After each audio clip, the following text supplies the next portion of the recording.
ప్రభు పేరట వందనాలండి. ఈ దినము వాగ్దానం చూద్దాము.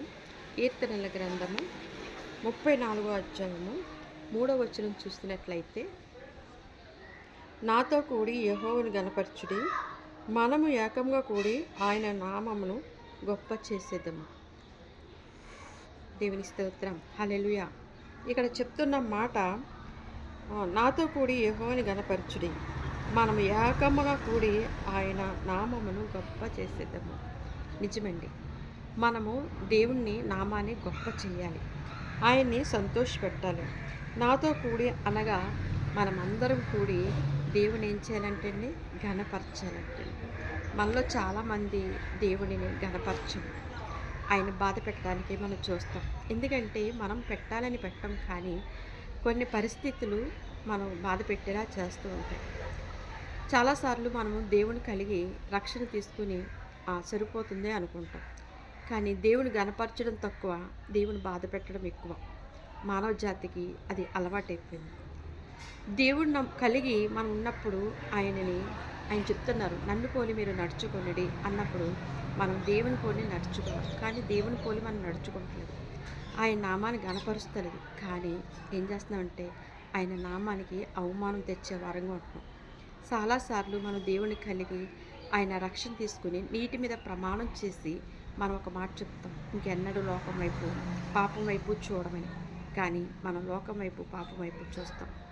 రక్షణ అనేది చిన్నది చేస్తే సరిపోతుంది, అది ఒక ఐడెంటిటీ కార్డు లాంటిది. దానిలో మనం ఉంటే మన మీదకి ఏ కీడు రాదనుకుంటున్నారా? నిజంగా దేవుని మనం గనపరచకపోతే, దేవుని మనం స్తుతించకపోతే, దేవుడి మీరు మహింపరచకపోతే మనం చాలా నష్టాలు ఎదుర్కొంటామండి. ఎందుకో తెలుసా? మన దినచర్యలో ప్రతిదినము కూడా మనం చిన్న చిన్న పొరపాట్లు చేస్తూ ఉంటాం. అబద్ధములు, మోసములు, అన్యాయము, ఎవరినైనా మనం అక్రమంగా శోధించడము, తిట్టడము, బాధ పెట్టడము, ఇటువంటివి చేస్తాం. కానీ దేవుడు కనపరచడం అనేది మనం చెయ్యం. సాతాను లక్షణాలు మనలో చాలా ఉంటున్నాయి. కాబట్టి మనం దేవుని గనపరుస్తున్నామా, దేవుని బాధ పెడుతున్నామా? ఈరోజు చూద్దామా? మరొక మాట చూసినట్లయితే, దాని కింద మాట చూసినట్లయితే, మనము ఏకముగా కూడి ఆయన నామమును గొప్ప చేసేద్దాము. అవునండి, మనం ఏకంగా కూడి ఆయన నామాన్ని మనం గొప్ప చేయాలి. అప్పుడు మనకి ఆశీర్వాదము, మేలు, దీవెన. మనల్ని పట్టి దేవుడు ఎంతో సంతోషిస్తున్నాడు. ఎందుకంటే మనమంటే ఆయనకి చాలా ప్రేమ. కాబట్టి మనము ఆయన గణపరచాలి, ఆయన నామాన్ని గొప్ప చేయాలి. ఆయన నామానికి అవమానకరంగా మనం ఉండకూడదు, ఆయన హెచ్చించే వారంగా మనం ఉందాము. ఈ కొద్ది మాటలు దేవుడు దీవించుగాక. ఆమేన్. చిన్న ప్రార్థన. పరిశుద్ధ తండ్రి, నీకు వందనాలు. ఇదిగో తండ్రి, ఎంతవరకు మమ్మల్ని కాపాడు, దీవించండి, ఆశీర్వదించరయ్యా. మీ నామాన్ని మేము గణపరిచే వారంగా, నీ నామాన్ని ఉత్సాహించే వారంగా, మిమ్మల్ని మేము ఎక్కువగా మీ నామాన్ని గొప్ప చేసే వారంగా మమ్మల్ని ఉంచండి ప్రభు. మీ నామానికి అవమానకరంగా మేము బతకూడదయ్యా.